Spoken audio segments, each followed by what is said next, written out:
So, have a house full of chaos and conflict, have a job full of chaos and conflict, have a very strong, irritating, conflicting, chaotic life, and you're really just at the end of your rope. Well, this is the video for you. Let's get to figuring out how we can feel less chaotic or dictated by our environments. Okay, so welcome back to Zen Penguin, where we talk in practical terms how to apply some spiritual modalities into our lives for real change. And today we're going to talk a lot about the fourth house in astrology, is how I'm going to use it logically, but for some that might not even really resonate either. So we're going to just talk about our house, our home. And what is our home about? We have a home culture. It's our personal culture. It is our ancestry. It's our karmas. It's, how we perceive reality. It's our beliefs. It's our states of being and our emotional patterns. They all stem from home. And so in astrology, the fourth house, it's the IC. And so what this point means for me and how I want to describe it to you, it's what we are doing deep inside of ourselves that's instigating the matrix to be as it is, solid, and most times to experience the same things our whole family did. Okay, and it takes a whole lot of clawing out of that fourth house stuff to actually change our lives. And so we're going to use that to understand something very important about our homes to help us really start getting to the nitty-gritty of how to change our lives. And it reminds me of Mother Teresa: if you want to change the world, go home and love your family. I'd also add, love yourself. And I've probably said that on this channel before, but it's true, because everything is, home is where the heart is. This is our heart as well, our emotions, Cancer energy. So let's get to understanding how we can really pivot our lives just from this practical knowledge. Okay, in my opinion, life is about balance. Astrology points out that balance, and when we'll just use the example of the 4th and 10th house, it's ruled their cardinal signs. So what that just means is they change things very sometimes harshly, like we change into winter or we change into summer. Those usually provide harsh conditions. It forces a seed to break out. It forces a tree to have death in the winter. And so those polarities, right, birth and death.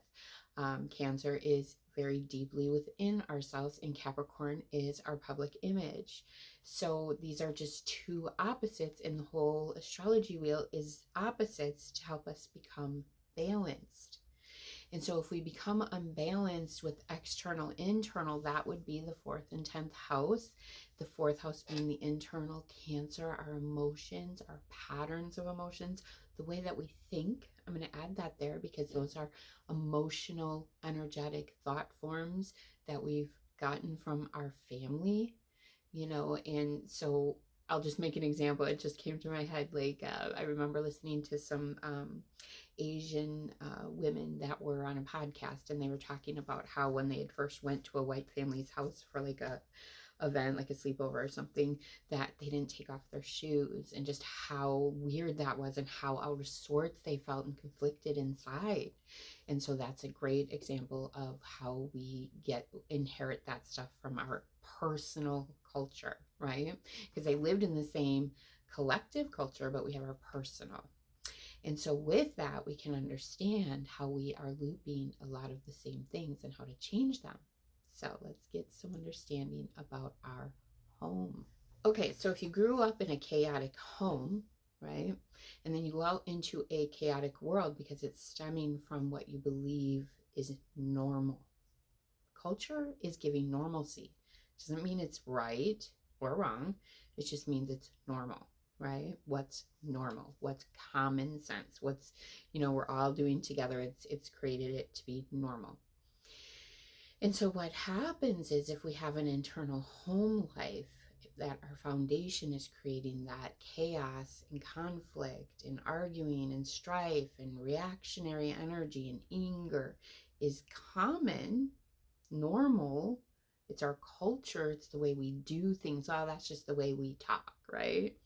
You always hear, an incredibly toxic person brush it off to that, because that's what this is right here. And my point being is that if you too have that, then your external is going to be exactly that, because that is what you are attracting, because that is what you are used to. So this is your personal collective. We have a collective of, things that we all believe together, and then we create in the reality, like hospitals and schools and things. But this is your personal reality, and this forms your career, because you're going to attract a career, the people in your career that are like you in this aspect, because remember, the fourth and the 10th house are connected. So you're going to have the patterns of that. So a lot of times you'll get a boss or that's like your mom or your dad or like your sister, and you're just running the same dynamic with them. Okay, so that's a key word. There is a pattern, a dynamic with people, because it's what's normal to you. It is how you interact. Remember, no right or wrong. So, but if you're getting to the place in your life where you're like, I'm sick of darkness and chaos and all these patterns, and I just don't know how to stop it, then this is crucial to understand. There's one thing that you can change first, and this is the opposite of, we've become very unbalanced into the Capricorn, the external way of fixing things, and not really focusing on the internal ways of fixing it. And that's why I'm using the fourth house example, because when you fix that and you get into more balance, it fixes itself on the 10th house. Because then we're in balance, we're whole, right? We're understanding that the internal is creating what I'm attracting externally, because it's what I need. It's what I believe about the world. Okay. So what we need to do is go home and do what? And this is the most important part. So what we would do is we would go home and start to create emotional habits and patterns. And we'll get to how to do that we would start to feel within ourselves, and then we will start to have the same experiences outside of ourselves. So even the most important part would be home, career, or public image, which is equated to its career. In ancient times, it wasn't a career, that didn't even exist, but it's like your public reputation. It's how others perceive you, is as far as if you're wise, or if you're a teacher, or if you're this or you're that. But it's all going to stem from the way you make, it's not what you say or do, it's how you make people feel, right? And so if you're in chaos and conflict all the time in your habits, your normalcy, this is my baseline, then you would attract that, because that's what you believe. So then when you shift that, which we're going to give the tips to that, but I'm trying to make it important that you do this at home, because that's where you have the control over your environment. That's where you have, and we'll get to, if you don't think you have control, what we need to do. But you will get to this place where you're starting to have more peace, joy, love, harmony, and then it's going to start to rock the boat on the 10th house stuff, which is the way that people engage in, in communicate with you, or the way that they perceive you, or the way that they treat you, or because if you shifted in yourself to peace, then they have to start reflecting that energy pattern to you. And if they don't, then that situation will start to gravitate away, which could mean job loss. And this is where people get crushing inside themselves, like, oh God, but this is the most important time to stay at peace and trust, right? So this is, again, getting super in balance inside, because then that can't be rocked by external events. So let's get to some examples and analogies of what I mean about cultivating that new home environment, how important it is, and how it will expand to your external life. So if you're at home and you have a teenager, and they're always mouthing off, doing something stupid, won't listen, causing, getting you up out of your bed at 11 at night to come get them, or whatever that is, that's causing a lot of uproar in your soul. And this is the number one thing I receive, because if it's a bad boyfriend, you can say, okay, I know I need to detach from this, but we're not doing the next step when we do that. And so we're just going to use a harder one, which is your kid. And the next step will help you understand how you do this.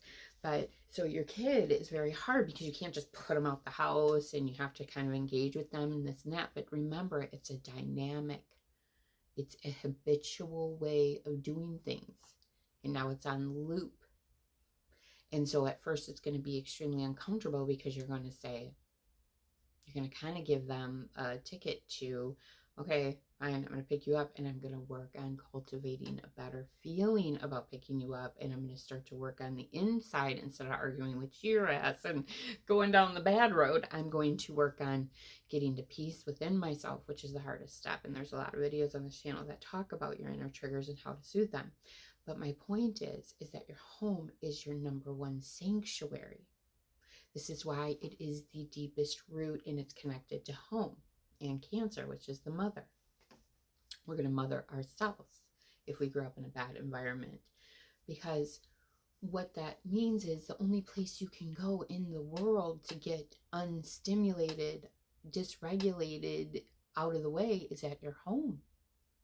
You have no control over a lot of environments. And so we can go even deeper. And that's why I started with this example, because you're like, but I can't put my kids out. This is my home. This and that. You can absolutely regulate a part of your home, your room. And you cannot engage in trying to control them or argue with them or any of those patterns that you got from your family. You can simply say, that's the way it is, and move into your room and get yourself regulated and start to focus on what you want your child to do. Because trust me, you are focusing in the chaos instead of focusing on, I trust in this good feeling will allow them to feel good about moving in a better direction. But you guys are just ping-ponging all these dark emotional patterns to each other of chaos and conflict, so they can't even rise because you're not rising. So got it kind of backwards. So what we got to do is say, okay, I'm going to disengage from this. Oh yeah, I just accidentally spent $50 on your debit card, sorry. And you're just like, okay, well, you would pay that. And you go in your room and you regulate. You don't argue or try to change it right there. There's no getting anything better in those emotional conflict patterns. So then we have to go deeper into how do you cultivate the good peace feelings so that they can dominate at least 51% of your day, because that's the tipping point of balance, right? You're going to have to live in a chaotic world and you're going to have to address your kid, but your dominant energy pattern is going to start to change. So you go in your room, and what's in your room? Every feng shui type thing you can work on. Earth elements, plants, wood elements, water elements, water fountains, wind chimes outside your window, just the perfect scent, natural scents, not toxic chemicals. All the things that can start stimulating your central nervous system into feeling safe, because we're dealing with body consciousness here that you've inherited and you're breaking it up. And that's why home is the root. It is where the heart is. This is where you need to create that. If you have a bad boyfriend and you think that yelling at them is going to fix them, you're in a bad pattern of energy. You can do it with them or not there, but you got to get at your dominant pattern, and then you got to focus on what you want. But you can't focus when you're in the conflict energy. So you go in your room, you're getting yourself sorted, and you're like, you know what? I'm going to tell my child they have to do A, B, and C when I'm in a good state, and I believe that they can achieve it. Because then you can even start to see the duality in what you want is you don't believe it's achievable, and that's just the dark energy patterns still pulling at you. You just got to override them like they don't exist, and that's hard for people because we've been taught that what exists is unchangeable unless we fight against it. So let's get some other tips about getting that energy pattern dominant in our home and how that really starts to reflect in our lives. So you start to teach your body that it's safe, and then you start to tell your mind, what is it that I would rather see than this?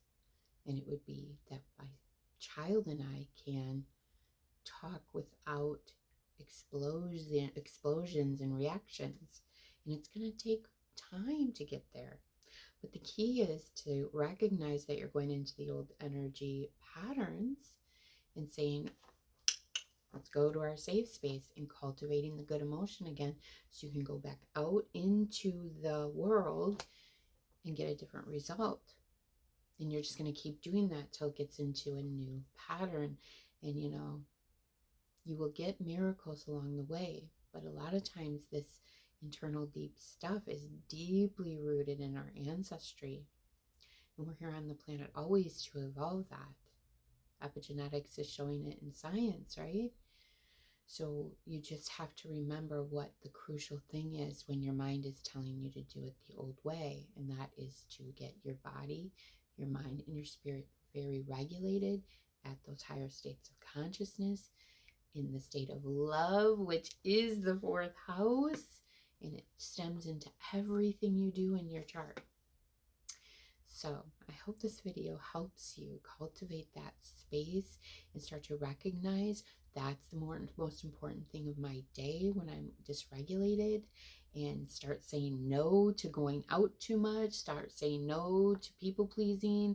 You know, I got to help this person, I got to do, and remember, you have to go in that safe space and feel good the most. That's like number one on the to-do list, so that you can start having that reflected in the ocean of the matrix and stop fighting the funk all day long, which is just an energy drain and gets you deeper into those deep, dark patterns.